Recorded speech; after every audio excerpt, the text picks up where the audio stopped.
रहीम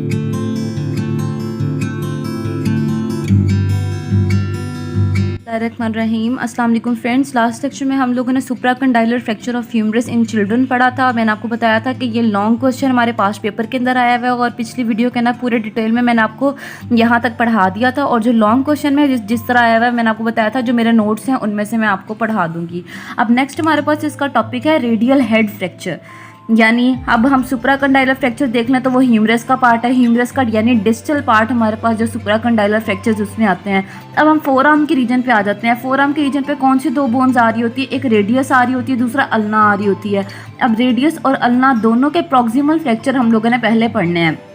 सबसे पहले हम लोग रेडियस को डिस्कस करेंगे। रेडियस का प्रॉक्सिमल फ्रैक्चर क्या होता है? Radial head fracture. This fracture is also caused by fall on the outstretch hand. अब पूरे चैप्टर में आप जब से मैंने अपर लिम्ब के फ्रैक्चर्स आपको पढ़ाए हैं तब से लेके अब तक जितने भी हम लोगों ने कॉज पढ़ी है वो यही है कि जब भी बंदा आउटस्ट्रेच हैंड के ऊपर गिरता है तो उसको क्या होता है? फ्रैक्चर होता है। सुप्राकंडाइलर फ्रैक्चर भी ऐसे ही होता है हमारे पास। शैफ्ट का फ्रैक्चर भी ऐसे ही हो रहा था। हेड का फ्रैक्चर भी इसी तरह ही हो रहा था। और हमारे पास अब ये रेडियल का फ्रैक्चर है और ओलिक्रानॉन का फ्रैक्चर है। ये दोनों का क्या होगा? ये सेम ही है कि fall on the outstretch hand. A fracture can be classified by Mason as। अब हम लोगों ने फ्रैक्चर को क्लासीफाई करना है मेसन के अकॉर्डिंग, ठीक है? कि कैसे कैसे कितना कितना फ्रैक्चर हुआ, कितने पार्ट फ्रैक्चर हुए हैं, तो उसके अकॉर्डिंग पढ़ना है। Type 1, type 2, type 3। और आप अगर नेट पे सर्च करेंगे तो इसकी टाइप 4 भी होती है जिसके अंदर एल्बो भी डिस्प्लेस हो जाती है। यानी फ्रैक्चर भी होता है साथ एल्बो भी डिस्प्लेस हो जाती है। सबसे पहले हम लोगों ने क्या डिस्कस करना है? टाइप 1। टाइप 1 के अंदर वो कह रहे हैं कि जो हमारे पास फ्रैक्चर है वो अनडिस्प्लेस्ड फ्रैक्चर है और पार्शियल आर्टिकुलर है। फॉर एग्जांपल अगर मैं आपको इस तरह ड्रॉ करके दिखाऊं, जैसे ये रेडियल का समझे हेड है, ठीक है? ये रेडियस का हेड है। पार्शियल फ्रैक्चर का मतलब है यानी सिर्फ इतना सा पोर्शन जो है वो फ्रैक्चर हुआ है और अनडिस्प्लेस्ड है, साथ जुड़ा हुआ है, बीच में हड्डी के सिर्फ दराड़ आई है।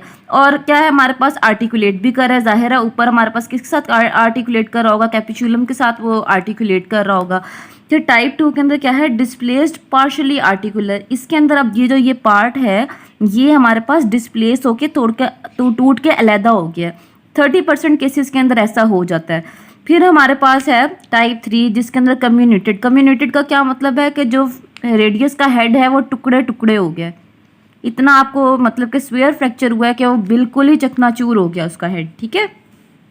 तो ये हमारे पास 3 इसकी टाइप्स आ जाती हैं। टाइप 1 में मैंने आपको बताया सिर्फ दरार आती है रेडियस के हेड के ऊपर, और टाइप 2 के अंदर है डिस्प्लेस्ड पार्शियल आर्टिकुलर है, और टाइप 3 में कम्युनिटेड यानी बिल्कुल फ्रेगमेंटेड फ्रैक्चर हो गया उसका। अब ट्रीटमेंट भी इसी के अकॉर्डिंग है। अब ये जो मैं आपको वीडियो दिखाऊंगी उसके अंदर मैं आपको बताऊंगी कि किस तरह जो है ये ट्रीट किया जाता है और कैसे कैसे इसकी टाइप 1, टाइप 2, टाइप 3 के अकॉर्डिंग ट्रीटमेंट होती है। तो इस वीडियो में आप देख सकते हैं टाइप 1 है नॉन डिस्प्लेस्ड फ्रैक्चर, जल्दी early range of motion gain हो जाती है।